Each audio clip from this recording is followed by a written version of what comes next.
Coach will start, and then we'll take questions. Yeah, you know, I just want to say I'm really proud of the fact of, for all the fans, you know, being able to create that type of experience. The environment that we had tonight was really special. For Maryland, for our women's basketball fans, it was incredible to be able to see. Obviously, you have to give credit where credit is due. I mean, you saw from UConn's end, I mean, just, you know, anytime there were any kind of game runs, I thought they did a tremendous job kind of putting that dagger, whether it be an open three, an offensive putback, making you pay for the type of breakdowns.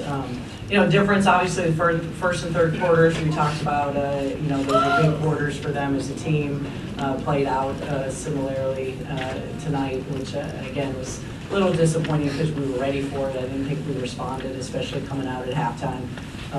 You know, they went 5 for 5 from the field, and you know, I didn't think we handled coming out at halftime very well at all. But big picture, it's December 29th. You know, we learned a lot about our team today. I thought our freshmen were sensational. You know, you don't even need to call them freshmen because I thought they were fearless and confident. But for us, I mean, you know, we'll learn a lot from this game and really use it to help us move forward to be prepared for March. Questions? Brenda, you mentioned big picture. Closest any team in the top four is play Connecticut. I know you're not in bowl victories, but what does that say for this team going down the road? Assuming the season's going to improve as the season goes on, you making a chance at them again? Yeah, you know, absolutely. I mean, you know, again, and you know, I mean, between how close it was, you know, that it's the most points they've given to an opponent in over a year. So, you know, again, a lot of positive things that we can build upon. You know, for us, you know, I think defensively, I mean, being a young team, you saw a lot of breakdowns, and I thought across the whole from everyone. So, an area that I'm excited about that I think we can really grow and improve on, and just seeing the confidence. You know, we know there's going to come a day, and we're going to continue to keep working, you know, for that next opportunity. Coach, you were able to cut the lead to 5 in the fourth quarter, but what do you think prevented your team from closing the gap? I thought fatigue. I thought when we came out in the third quarter and you spot, you know, UConn 19 points, you know, then you got to fight and scratch and claw. And I am proud of most teams would have quit, you know, so it tells you about our team, and they're so competitive, and there's no quit in this team, and we can't spot a team like UConn 19 points. Coach, can you take us through that run, that kind of anatomy of that 15-0 run? How did it unfold? You know, I mean, we went 0 for 4 to come out at halftime. They went for 5 for 5. They hit 3 threes in that stretch. So, you know, it was a really difficult stretch. You know, defensively, I think we got lax, obviously. I thought Kaila Samuelson continued to separate and show why she was the #1 player of the year coming out of high school. I mean, she was sick. She was thrown up in a trash can over at the side and goes out and gives that kind of performance in the second half. I thought it was a gutsy performance by her. Brionna, do you think you all close the gap a little bit on Connecticut? Closest, you top four people back to them. How do you feel you are compared to them now?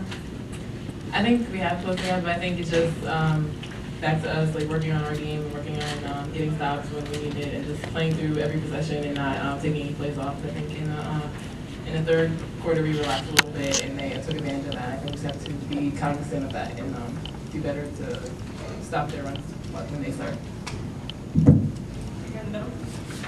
Coach Frese, turnovers in the first half, 10 turnovers in the first half. How much did that impact what you were trying to do to stay close with Connecticut, which is something that a lot of teams, as we've seen in recent years, really struggle with?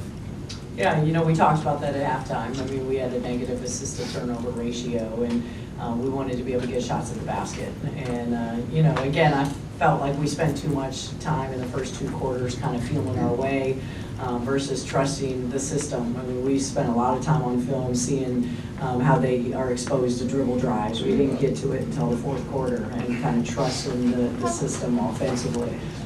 Same thing in terms of the defensive end as well. Coach, 3 things that you do particularly well with this team: rebounding edge, offensive efficiency in terms of shot, and being able to play with depth at the end. Do you think that is the game plan to taking down UConn and why you guys have been so competitive against them both this year and last year?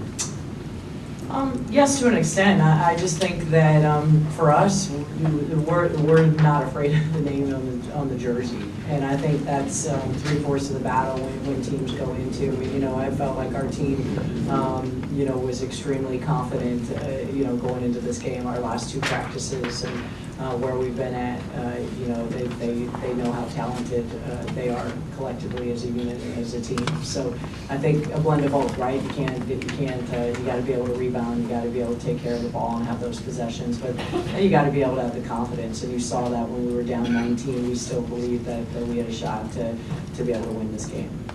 Yeah, so what's kind of the thought process when you're down 19 to kind of fight your way back there? I just say like playing Maryland basketball, not really getting away from what we do, and just kind of taking it possession by possession. Because if you look too far ahead, then you're already lost. And so I'd say we did really well, just like taking it possession by possession and just kind of knocking slowly away at the lead. This is for either Destiny or Kaila. You guys both spent some time guarding Samuelson throughout the game. She was too late in the first half. She took over a little bit in the third. What makes her such a tough player to guard? Obviously, you know, not we're going to recruit out of her class. What makes her so tough to stop? I mean, I just think she's a relentless player. Like, we had her clawing one, and she was still getting through it. She's just a tough player to guard, and she can get to the rim. She can do a lot. So I just say she's an overall good player. Like Destiny says, she doesn't give up. She stays moving, so she doesn't have one leg. She'll try to find another. But it's just all things that we can fix. So.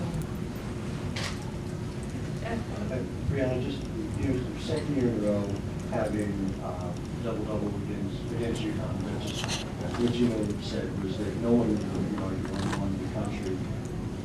What was it like, you know, when you're playing in front of WMD talent scouts and being able to show that once again?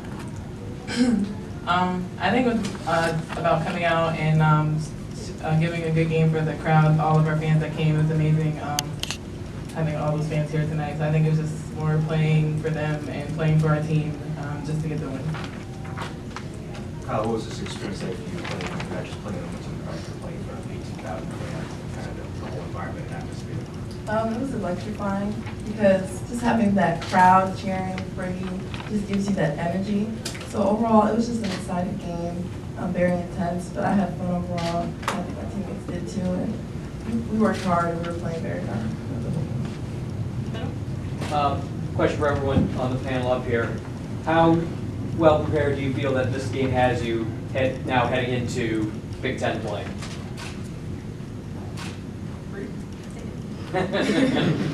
I think it's definitely going to give us a lot of experience having a young team, getting this under our belt going into Big Ten play because we're going to have a lot of tough matchups in Big Ten. So I think this gives us a good starting point, and we can work on a lot of things and learn from this game.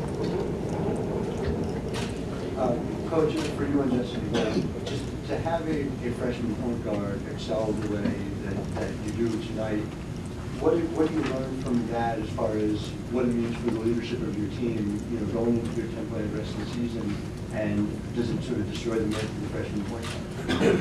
Yeah, I mean, you know, age is just a number. You know, class is, you know, means nothing. I mean, you see, I mean, everybody got to witness tonight what makes her so special, and she just has it. She's poised beyond her years. You know, you know, her spirit, her energy. She's never going to quit. And that's contagious. You know, when you have that kind of energy and you're able to feed off of it amongst your teammates, and you know, she's had a lot of experience and you know, just plays beyond her years. My coach is really patient with me. There's a lot of times that, I mean, she should just be right in my ear, but like she'll say something really motivating, and I'd say like, as a freshman, that's like really good for me because rather than being like yelled at, and she's more like, you got this, you know, like she told me again, play like you're playing at the park, Destiny. I was like, okay, you're right, that's right. And so like I just say like having her always in your ear, but like positive vibes. That really just keeps you going as a freshman because I mean she's so positive, just you're like energized off of it. So. Anything else? Coach, you said earlier that you were surprised that UConn was undefeated as far as University expects them to lose. Do you expect this team to lose this year? You know, we all have to find a way, right? I mean, as they continue to keep playing, I mean, we all have to continue to get better in order for us to be able to see that happen. They're a great team. I mean, obviously, you look at, you know, 5 players in double figures tonight, but, you know, I'm excited about where we can grow from this game, and I think for us, we want another opportunity. Thanks, Al.